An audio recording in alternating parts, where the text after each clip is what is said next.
My father always said that real architecture is tested in bad weather. Today, the sky is testing him. Black umbrella, wet boots, hands in my coat pockets. Not for warmth, but to hide how badly they're shaking. I stand slightly off to the side. Not because it's more comfortable, but because there's no room left. Not physically, not emotionally. Stepmother Carol in a black cashmere shawl, perfectly widow-like, like an ad for anti-aging cream. To her right, her sons, my stepbrothers. One holds an umbrella over her. The other wipes his wet glasses, more out of awkwardness than need. I don't count, of course. I'm a part. I'm the former daughter. My father was famous. In certain circles, sure, but a name. He designed cultural centers, libraries, a few churches across Oregon. He could see light in a space. But in me, he didn't see anything. Or chose not to. I came because I had to. Because there's still a part of me. Oh, damn it, that hoped. For a glance, a word, a goodbye. After the funeral, everything unfolds like a script. Dry tissues, hot coffee at Carol's house. Stained glass windows. The ones we once sketched together on paper, now built into the home's interior. A tribute to him. And her victory. Half an hour later, the lawyer arrives. Reading of the will. Everyone gathers in the study. My father loved this room. Wood-paneled, quiet, grand. I sit at the edge of the sofa. Silent. Composed. Like court, but without the record. The lawyer opens a folder. Speaks evenly, emotionless. Like reading a grocery list. Carol receives the primary residence and the family trust in her name. Thomas and Evan each receive 25% of the family foundation's shares. The remaining assets are distributed per Appendix B. A pause. Silence. The lawyer looks at me. Face like stone. Lauren Whitney is excluded from the will. The note reads, Lauren chose her own path. I'm not obligated to fund her rebellion. No house. No share. Not even the portrait we painted together. When I was 9. He said then, You drew yourself too serious. And I was serious. I was trying hard to be real to him. Now even that's gone. No brushstroke. No name. No one speaks. Not Carol. Not her sons. Inside a coldness. Not anger. Not pain. Something deeper. Like being placed in front of a mirror and told, You don't belong. This isn't about you. This is about family. So you decided I'm not family. Fine. Then I won't ask for a name. I'll take it back. With my own hands. With my own story. No discounts. No regrets. 5 years ago. I still remember how that day smelled of coffee and old books in my father's study. It seemed like an ordinary morning, him in his chair with a folder of documents, me across from him with a cup of tea that had already gone cold. But inside, everything was boiling. My father was in his element. He laid out a project in front of me, detailed, coldly calculated. Blueprints, diagrams, market analysis, a list of investors. He spoke about profitability, potential, pricing. All of it about the same land where I had spent my childhood and youth. Here's where the residential complex will go, he said, pointing to the map. About 40 townhomes. The drainage system is already in place. Great transportation access. Practically turnkey. I looked at the line cutting across the land where my grandmother's house once stood. Where my mom planted petunias along the fence. Where my dad and I built my first fort between 2 maple trees. Where we buried our dog Max beneath a tall spruce. And where, I think, I first understood what home really meant, not in a legal sense, but a human one. What about the park? I asked. The old path? The pond you fought to protect back in the 80s? He waved it off. Lauren, you're too sentimental. This plot is an asset. You're a lawyer, you understand. Land is capital, not a museum of memories. I clenched my teeth. His calmness irritated me to the point of trembling. I knew that tone condescending, like he was explaining to a child why candy before dinner was a bad idea. But I wasn't a child anymore. I had walked away from his house when I was 20. I graduated law school on my own, without his connections. I opened my own practice. Yes, I made mistakes, crashed, burned out. But they were my mistakes, my victories. You know what else is capital? I said quietly. Conscience, reputation, memory. He smirked without looking up. You're always like this. You take everything personally, like a tragedy. And you treat everything like a transaction. Because I know how to separate feelings from decisions. No, Dad, it's because you just don't care. He looked up at me then, and for the first time in a long time, there was rage in his eyes. That's why you've always been a problem, Lauren. You don't know how to be part of a team. You don't know how to follow, even when it comes to the family's future. I felt everything inside me tighten. A team? I laughed bitterly. You call this a team? Selling the land where our family's roots are buried just to please some developers with money? That's not a team. That's betrayal. And you're not an architect, Dad. You're a builder of beautiful facades, behind which there's no warmth, no soul. We both went silent. The tension hung in the air, thick and heavy. He slowly put the papers back into his leather folder, methodically. If you stand against this project, he said calmly, I will cut you out of everything. Out of trust, out of business, out of the family. I looked at him, and suddenly I knew he meant it. It wasn't a threat. It was a fact. He had already made his decision. All I had left was to either fall in line or disappear. I stood up without saying goodbye, and walked away. We didn't speak after that. No letters, no calls, not even a Christmas card. I left my legal practice. That decision had been coming for a while. I opened a gallery. Started teaching. I wrote about pain, about family, about female rage and how it heals when you don't hide it. And my father, he stayed in his world. Built houses. Won awards. Spoke at conferences. And now his will. His final document folder, where instead of my name there was silence. Instead of trust crossed out lines. Instead of daughter, defiance. He made his choice. So did I. But this time, I'm not walking away quietly. After the funeral, Lauren left the hall before the others. The cold Portland air slapped her cheeks like a warning, but it felt better than the heavy tension inside. She stood under the awning, watching the rain drum against her car's windshield. She wanted nothing more than to get in, drive away, and erase this day like a failed chapter in a book. But someone approached from behind familiar steps, deliberate. Too slow to be accidental. Lauren, came her stepmother's voice. Too soft, too rehearsed. Lauren turned around. Stylish as always, dressed in an ivory coat, pearl earrings, and perfectly coiffed hair, her stepmother looked like she'd come from a magazine shoot rather than a funeral. Only her eyes betrayed fatigue or perhaps doubt. You're above all this, she said, crossing her arms. The money, the house, the family silver, that's not who you are, right? Lauren said nothing, not because she didn't know what to say, but because she knew too well. Come on, she went on, you left all of this behind. The gallery, the art therapy, the spiritual practices, that's your path. Freedom, independence, we all respect that. We sounded like an attempt to speak for the whole family, but Lauren hadn't felt like part of that we for a long time. Being above it, Lauren finally said, doesn't mean being blind or stupid. For a moment, her stepmother's expression faltered. Then she quickly recovered, as if pulling the mask of polite civility back over her face.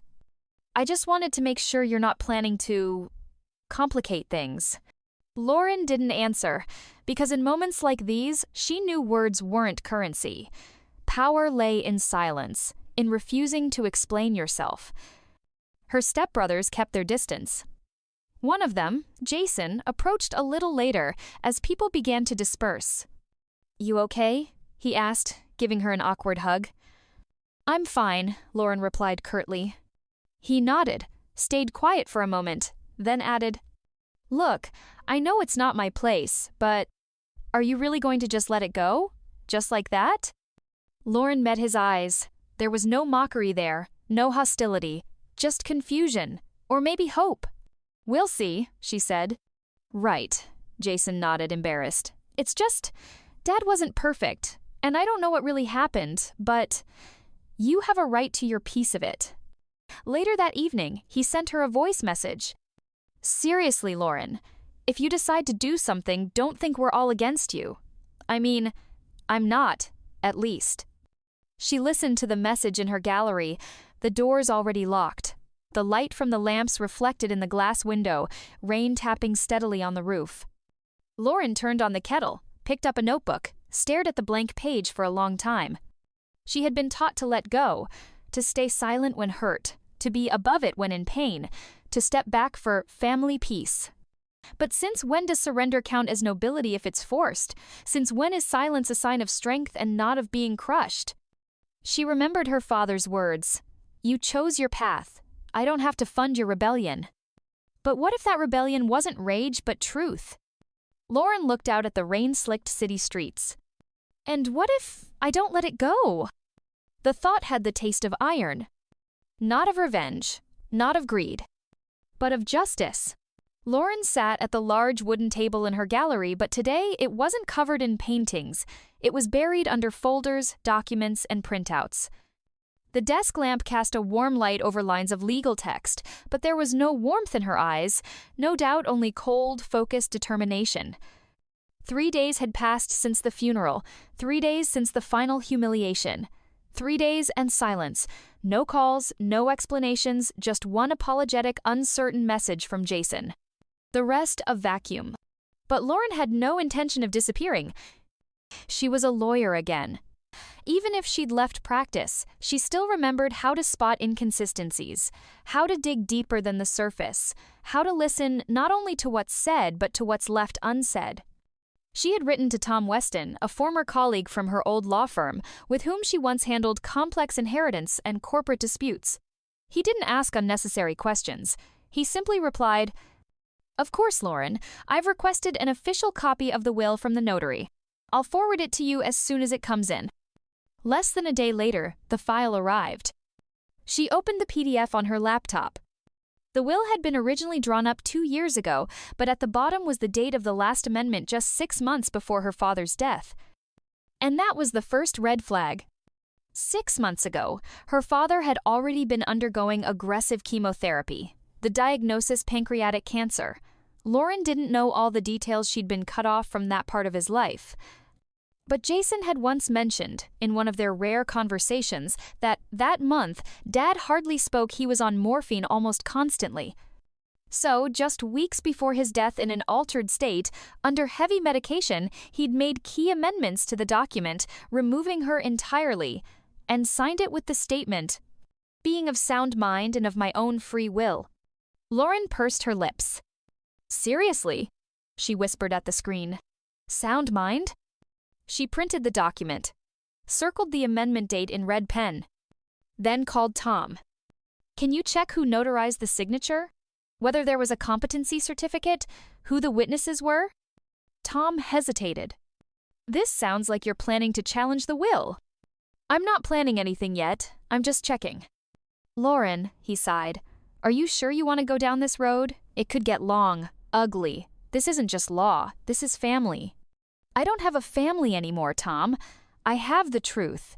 And if someone wants me to believe my father was fully lucid when he could barely speak, I don't have to take their word for it. He didn't argue. Lauren spent the next few hours analyzing every clause. Some wording struck her as oddly sloppy, especially coming from a man who had always obsessively controlled every detail. Certain assets had been distributed to her stepmother and half-brothers so hastily, they violated prior internal agreements. One particular property wasn't mentioned at all, the disputed one slated for development. Either he was rushed, or someone rushed for him, she said quietly. Pieces of the puzzle began to form in her mind. Maybe someone took advantage of a moment when he was vulnerable. Maybe he'd been pressured. Maybe he didn't even understand what he was signing. Or maybe, and this was the hardest to consider, maybe he did understand. Maybe he signed it deliberately, to hurt her. But in either case, Lauren felt something awaken inside her, that old self, the one who dissected inheritance cases, hunted for loopholes, but more often for evidence. She had a motive again, a case. And the hunger to prove that behind polished facades often hides an ugly truth. She pulled a box from under the table filled with old documents from her legal practice. Templates, printouts, samples of psychiatric reports, and forensic opinions. "You think I chose freedom and forgot how to fight?" she said with a wry smile. "Bad assumption." The next day, she filed an official request for her father's medical records from that period, and submitted a written petition for an inquiry into possible legal incapacity at the time the will was signed. It was the first step. But now she was back in the game. On Friday morning, Lauren found herself once again in a neighborhood she hadn't visited in years. Cozy Victorian-style houses, green front yards, and that distinctive scent of wet trees that had always felt uniquely Portland to her. She stood on the porch of a small one-story home, the residence of Mrs. Allison Hart, her father's former caregiver. The door opened immediately, as if Allison had been waiting. A tall woman in her 60s, with a straight back and attentive, slightly tired eyes. She wore a wool cardigan and an old pendant one Lauren remembered from her visits to her father's house. "Lauren," Allison said, not like greeting a guest, but someone long lost and almost family. "Thank you for agreeing to see me," Lauren said with a measured nod.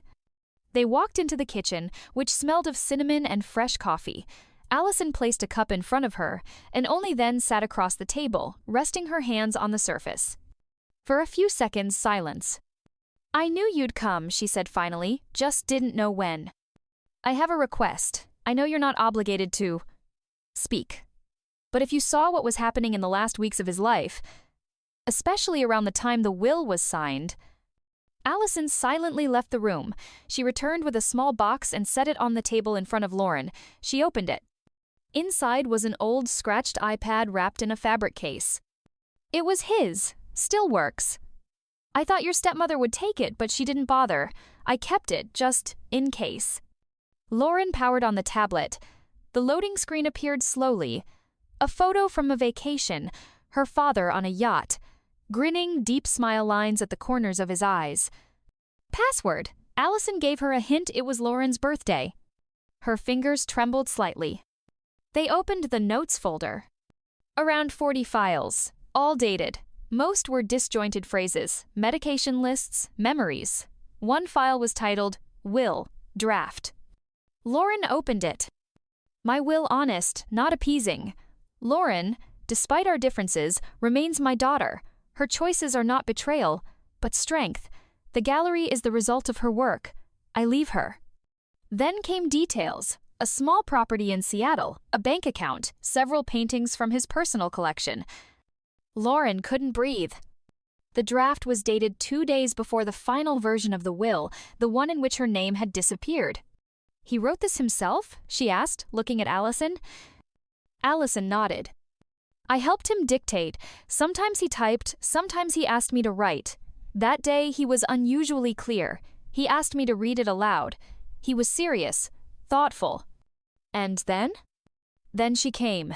That evening. The next day he barely spoke. I saw her making phone calls, locked in his study. The day after that, the notary arrived. They brought him to the table.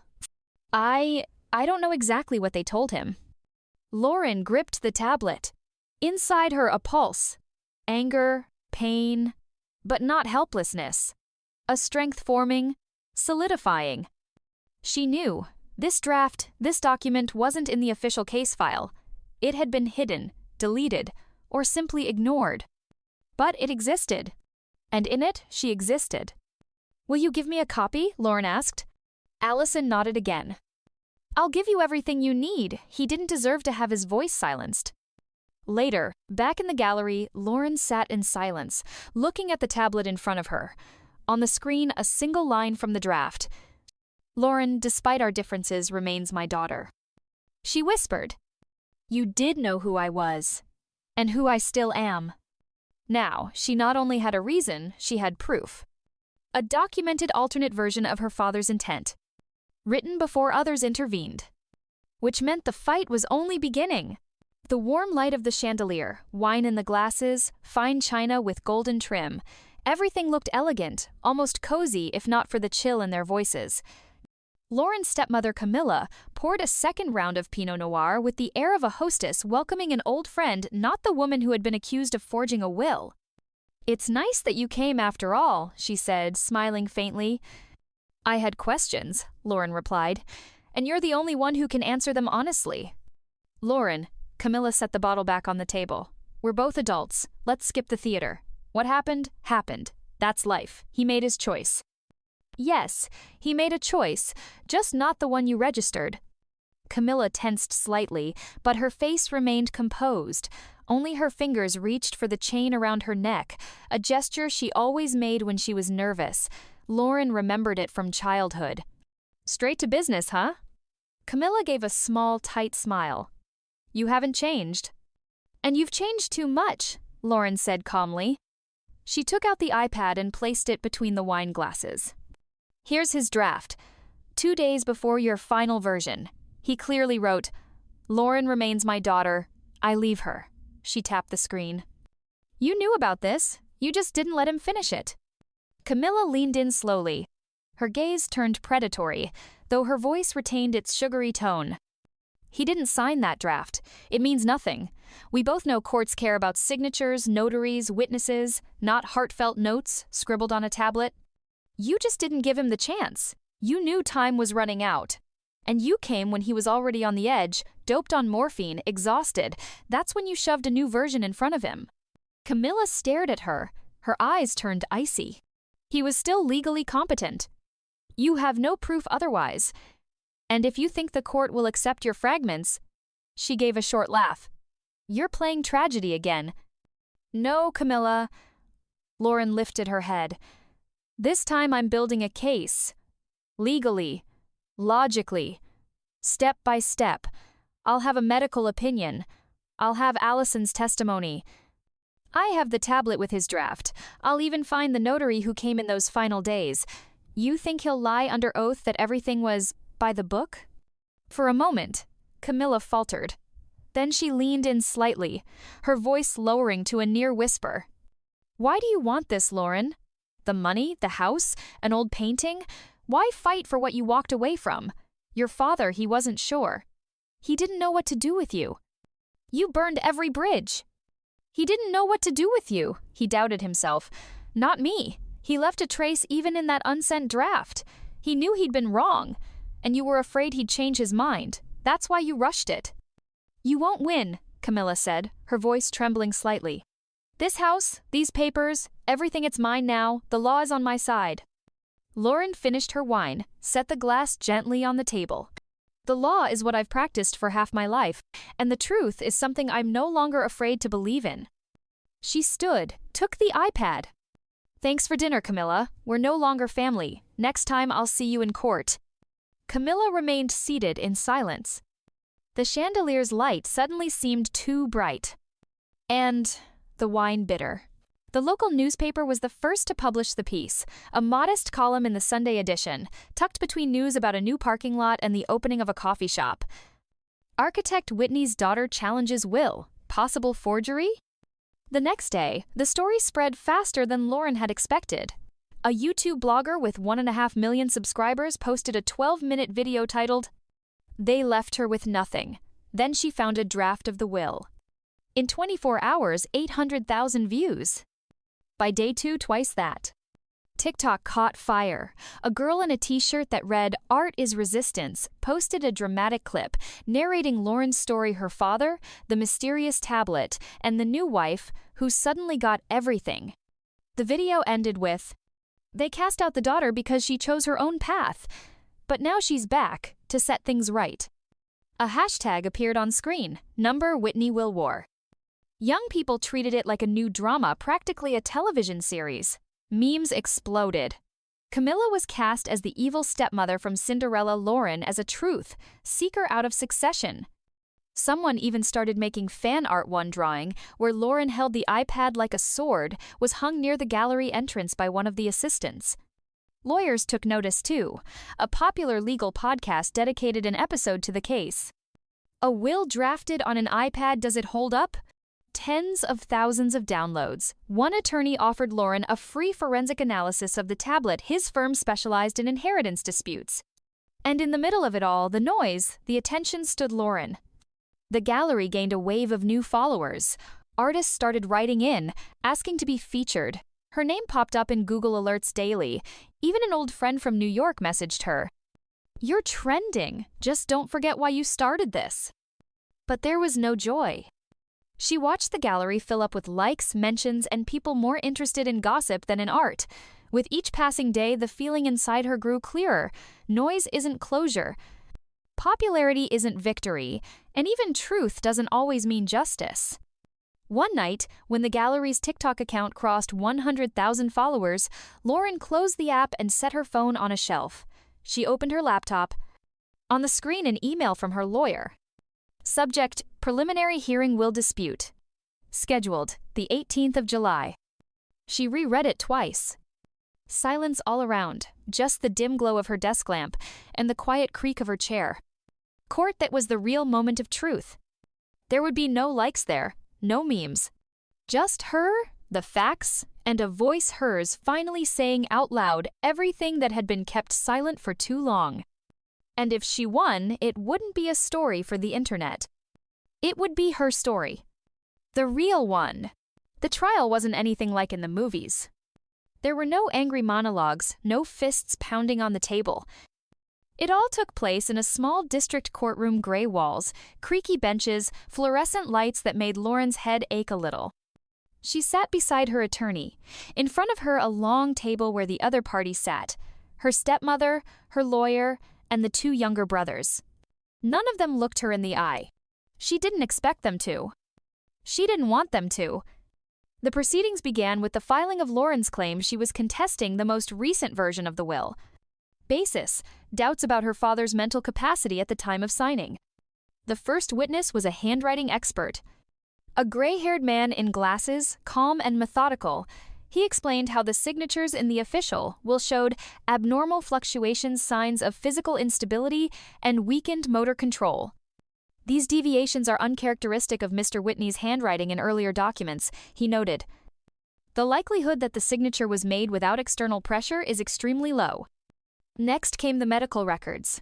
A neurologist called in as an expert presented a report. During the period the will was signed, Lauren's father was undergoing aggressive chemotherapy. Cognitive functions were impaired. Doctors recorded episodes of confusion and hallucinations. So you're stating he couldn't fully understand the nature of the document? Exactly. The real turning point came with the testimony of the caregiver. A petite woman in her 50s, visibly nervous but sincere. He often said he wanted to leave everything to his daughter, said he needed to make things right with her. I saw him writing on the tablet. He kept saying, "This will be the last thing but the right thing."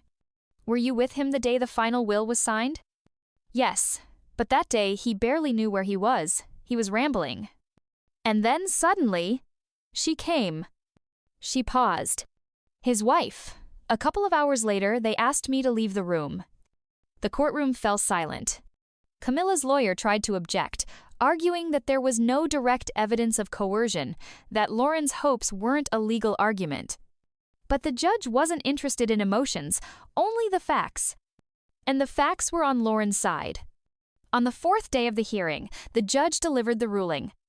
The will signed on the 18th of September is declared invalid due to questionable mental capacity.